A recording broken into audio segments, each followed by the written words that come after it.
Hi, and welcome to part 5 on our course on Magnus Carlsen.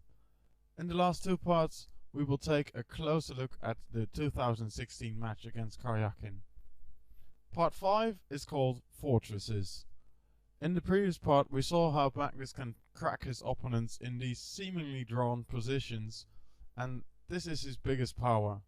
We saw opponents forced into passive defensive positions, and Karyakin probably studied how to play these defensive positions. This part will be dedicated to seeing how it's possible to defend worse positions against Carlsen. The following fragment is from the fourth match game.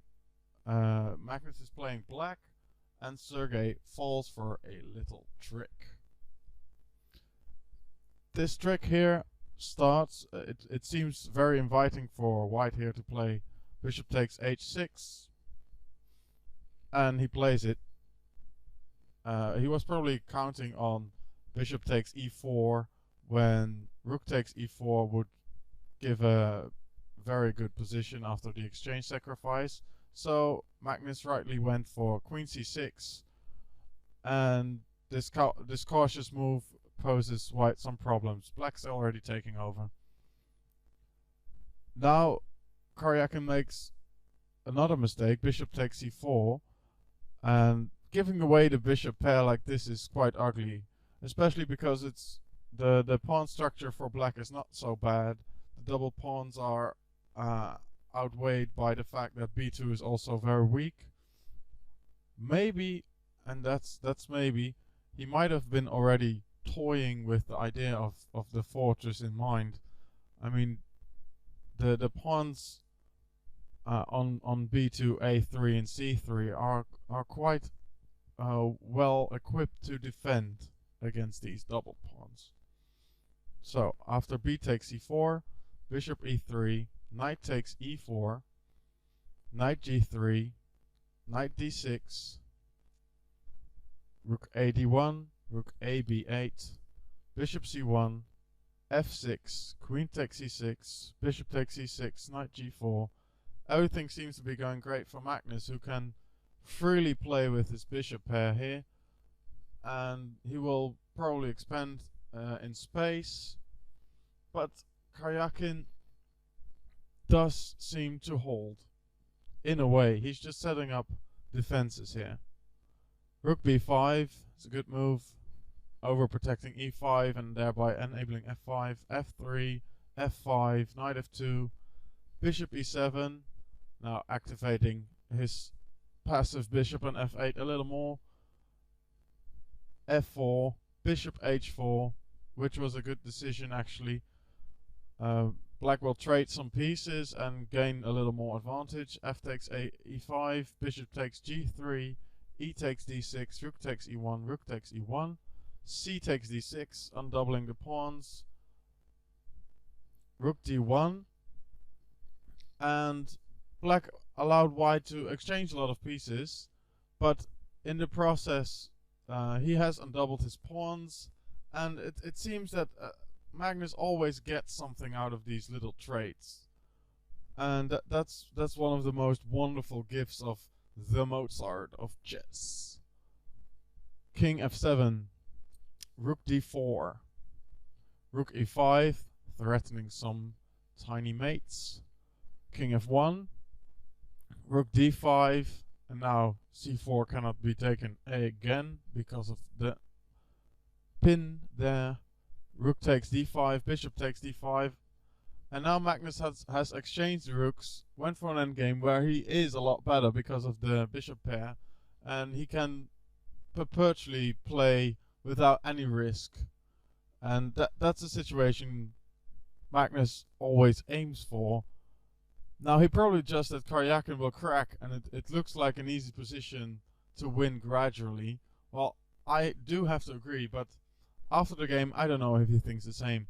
Bishop g5, king g6, h4, which is, according to the computers, a mistake. But I think it's part of the strategy from Karyakin to build fortresses actually. King h5, knight h3, preparing knight f4 check after bishop takes h4. which would ensure a draw. Bishop f7, bishop e7, and trading these pawns after bishop takes h4 and bishop takes d6 is actually very good for white, because the d pawn was able to break the queenside pawns, and now the a and c pawn are not so very powerful anymore. So the fortress idea gets closer. Bishop d8, king e2, g5, knight f2, king g6, g4, and now we can see that the bishop will control h4 and f4, and the knight will control e4 and g4, and setting up a barrier for the king that's impenetrable. And to win this position, black will need to find a road for his king to penetrate. Bishop b6, bishop e5, a5, knight d1, and in the past moves, white is setting up a fortress, and there's only one way for black to go around it. Do you see it? You may pause the video here and take a close look at black's way to avoid the fortress. So really take some time here, because this is an interesting thing to do, cracking a fortress, or at least seeing that a fortress will arise, and try to improve on Magnus's play. So pause the video right now. Well, I hope you found something great here for black, because Magnus didn't. Magnus played f4 and he let the wind slip. The position is a fortress now, and Carlsen actually made a remark at the press conference that he doesn't even believe in fortresses. Well, he's probably not being serious there, but it says a lot about his playing style. The colors are showing how white will set up the fortress and why it is a fortress. All these squares are blocked for the entrance of the black king. a4 is always an option, but it shouldn't be played if it isn't needed.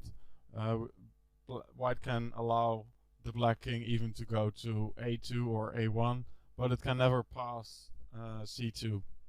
Well, let's have a look at the other options. I hope someone found f takes g4, because then I tricked you. This is also another fortress option.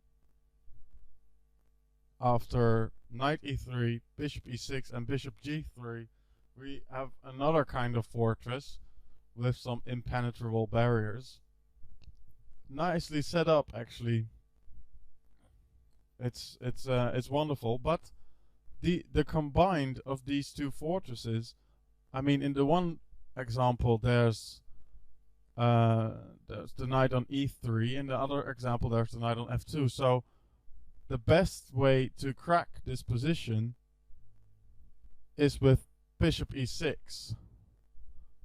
And I also hope someone has found this, because the barrier setups are now impossible. White has to choose between these knight e3, knight f2 moves, and there's some kind of anti-fortress Zugzwang going on here. Wow. Advanced term, right? Yeah. Let's use that next time when you play a game in the club. Yeah, I think this move is kind of forcing some anti-fortress Zugzwang. Yeah. And let that resonate through the analysis room. I hope you have fun doing that. Okay. Knight f2, bishop d7, bishop c4, bishop d4, and bishop c7. And in this position, black is actually pressing. Black is threatening bishop f4, bishop c1, but also the g pawn is unstoppable because it's well supported by the c7 bishop. So there's no fortress here, because the g pawn will kick the knight away from f2, and then the bishop on c6 will guard the long diagonal, and probably this will all be over soon. So it was kind of... Was it hard? I don't know. You should have found bishop e6.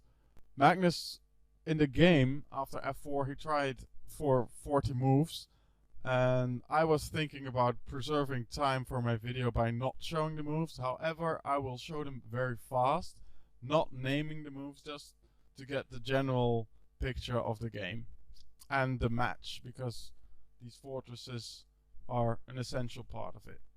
So back to f4.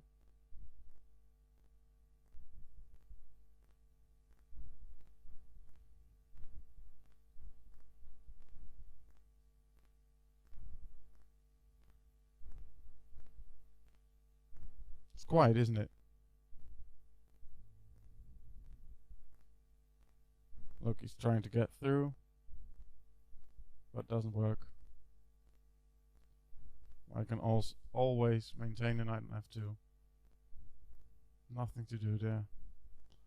So here Magnus tries something else. Eventually exchanging the bishop.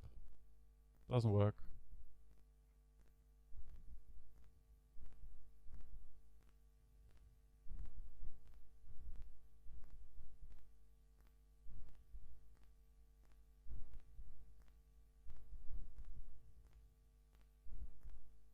And here draw was agreed.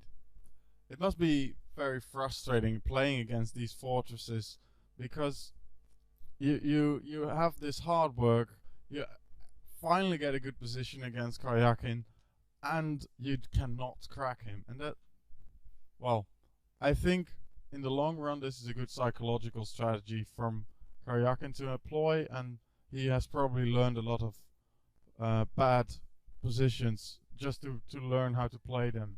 So well done, and let's go on to the next game.